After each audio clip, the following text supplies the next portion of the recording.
And our guest today is Gary Tabach, former Chief of Staff at the NATO Military Liaison Mission in Moscow. Hello and welcome to TVP World. Hello, Janusz. Hello, Alexandria. TVP World, always good to be with you.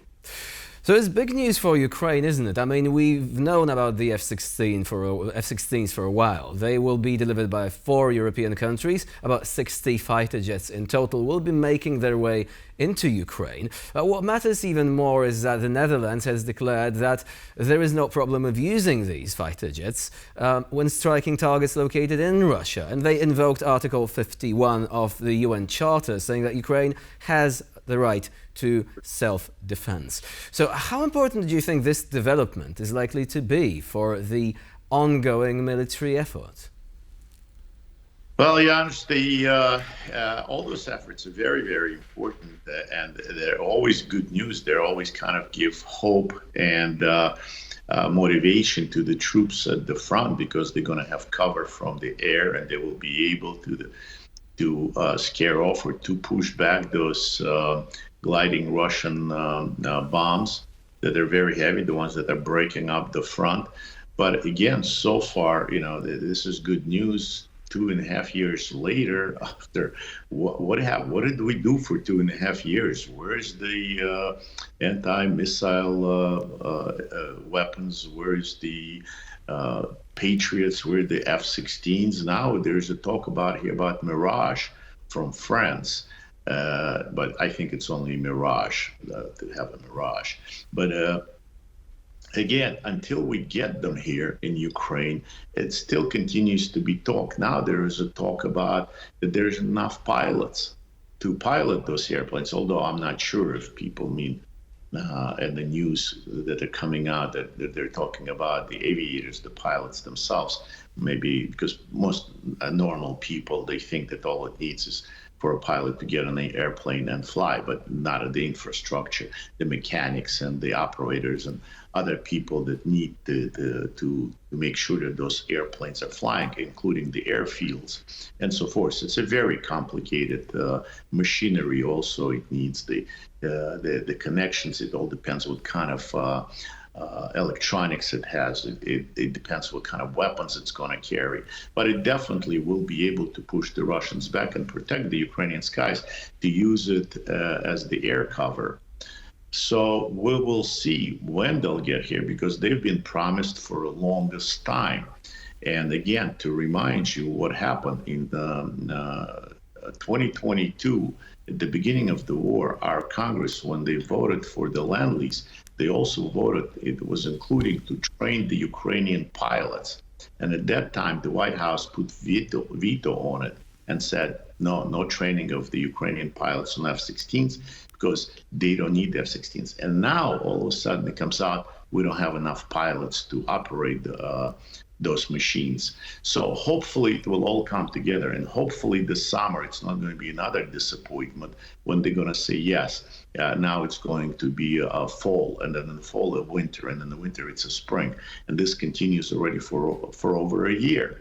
So hopefully this time, let's pray that this will work and Ukrainians will get what they need. Yet I think they need way more. And again, it depends what kind of electronics and what kind of weaponry those F-16s will have. And like you mentioned, I really want to pause here for a moment when you mentioned that now Ukraine is suffering because of the fact that they do not have enough pilots.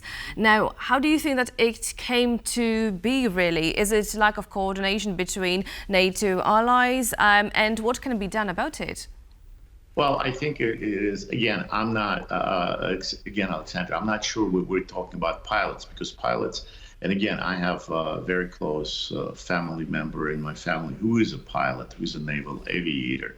And he's saying pilots, once, if they fly, if they can, drive a Zhiguli, they can, or a Fiat, they can drive a Mercedes. It doesn't take long, especially something as if it's a modern F-16, those machines, they're F-22 and F-35, they're drones. They can be flown without pilots. Any civilian airplane today that we take commercial flights, they can be flown without pilots. But the thing is, it's probably the support personnel, the mechanics and other things that are people that are more difficult to train. So, but that's details. I think the problem laid that there was barriers set up in front of it, again, by, I think, unfortunately, by my own administration, my own country, when our Congress approved the training of the what we call pilots and service personnel, and the White House put veto on it. So it slowed down, and there is a tendency that once we do something, the United States, the Europeans tend to follow our lead. Again, it was the Poland who were the first ones who offered their MiGs right away as soon as the war started to the Ukrainians, and the White House said no MiGs to Poland, no escalation. Every time there was an excuse of escalation. We don't want any escalation. So I think we will need just to have a more intensive training. Ukrainians are very, very talented people. They're, especially young people here, are very modern and in technology and computers and languages. So I don't think it's going to be very difficult to train them, because again, they're going to send their best of the best. They will select the best people to be trained to service those aircraft, and to operate those aircraft. So it's about giving them a fighting chance, right? Let me ask you one more question, because we are slowly running out of time.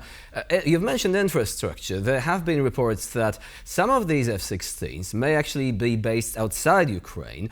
Russia responded to that aggressively, saying that these military bases could become legitimate targets.